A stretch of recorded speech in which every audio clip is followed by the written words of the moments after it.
In the 21st century, we're fighting a war over control of information. Hackers are the resistance. I'm Tor Eklund, and I represent hackers in federal criminal court.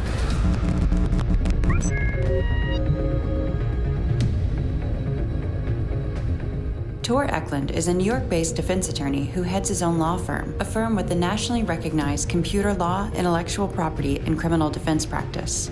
One of Eklund's most prominent cases involves hacktivist Laurie Love, and it is covered in the new documentary Trust Machine, directed by award-winning filmmaker Alex Winter.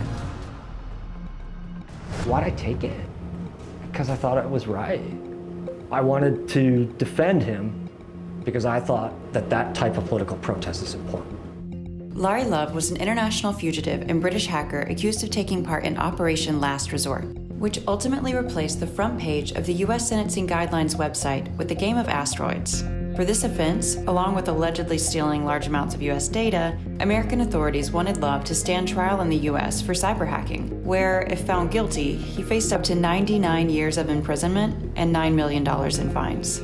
He was engaged, allegedly, in a political protest against a prosecution that led to the suicide of Aaron Swartz, one of our computer innovators. Swartz was accused of downloading over 4 million documents from a database of academic journals that had been frequently criticized for its high access fees. Rather than chance the 35 years in jail and the $1 million fine he faced if proven guilty, he committed suicide.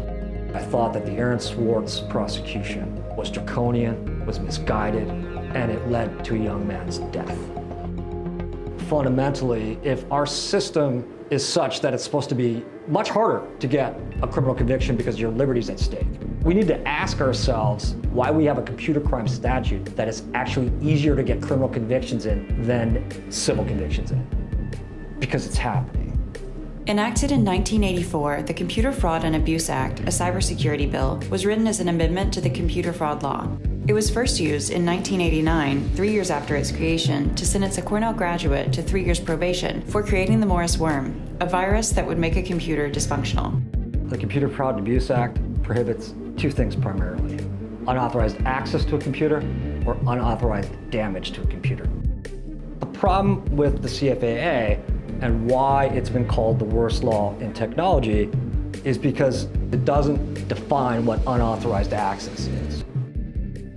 What's happened is the CFAA now it's too easy of a tool to bring multiple felony convictions with like heavy sentences and fines against innocent people or people sort of doing routine information security for teenagers doing hackers. Then you get juries and judges that don't know anything about computers, and prosecutors have an incentive to get a hacking conviction because hacking convictions are sexy. And it's just a recipe for disaster. Some things need to be punished. I'm not saying we don't need a computer crime statute. I'm saying this one's horribly written. And what we need to do with this law is we need to circumscribe, radically reduce the criminal liability under this law. It's, I think, actually hurting the computer economy because it's chilling information security researchers from doing important work.